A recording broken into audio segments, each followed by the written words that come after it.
Šodien mums ir objekts apmēram 120 kvadrātmetru apmērā. Sāksim ar to, kad iestrādāsim objektā šķidrā putuplasta grīdas.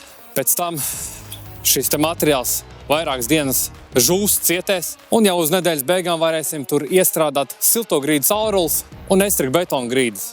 Ierodoties objektā, tehniku novietojam darbam drošā, piemērotā vietā. Ar klientu saskaņojam gatavās estriku betona klona grīdas augstumu.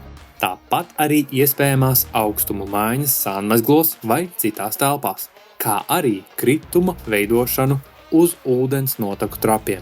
Kad vēlamais gatavās grīdas augstums ir zināms, veicam logu vērtņu un durvju augstuma pārbaudi. Tāpat pārbaudam arī visu grīdā paliekošo komunikāciju augstumu. Gadījumā, ja tiek konstatētas kādas augstuma neatbilstības, kopā ar klientu cenšamies rast risinājumu. Šoreiz vienojamies par kanalizācijas caurules pārbīdi. Rekomendējamais šķidrā putuplasta ieklāšanas biezums virs komunikācijām ir vismaz 40 mm. Pārbaudam aptuveno šķidrā putuplasta slāņa biezumu. Vajadzības gadījumā piesakām papildus materiāla piegādi no mūsu bāzes. Šķidrā putuplasta granulas ir otrais pārstrādāts putuplasts. Reiz tas bija citā formā. Ieklājot to grīdā, tas kalpo kā efektīvs siltumizolācijas materiāls. Uzsākam šķidrā putuplasta ieklāšanu. Ieklāšanas procesā materiāls tiek pieblietēts un nogludināts, konstanti pārbaudot plaknes precizitāti ar lāzera nivelieri. Tiek veikta precīza materiāla patēriņa uzskaite.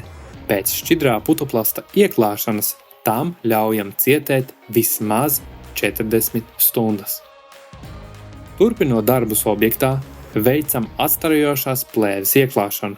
Gar telpu sienām uzstādam deformācijas lentu. Uz plēves tiek uzzīmētas precīzas starpsienu atrašanās vietas. Tas palīdzēs pārredzēt un izprast ēkas plānojumu. Ieklājot silto grīdu caurules, katrai telpai tiek aprēķināts nepieciešamo loku skaits. Izvērtējot pamatni, siltinājumu biezumu, plānoto starpsienas lodzi, uz grīdas pieņemam lēmumu papildus betona slānī iestrādāt armatūras sietu. Sākam estriku betona klona ieklāšanu. Līdzināšanas darbus veicam gan manuāli, gan robotizēti, viss stingri vadoties pēc lāzera nivelieriem. Betonā izveidojam iepriekš saskaņotās betona augstuma maiņas un kritumus uz ūdens trapiem.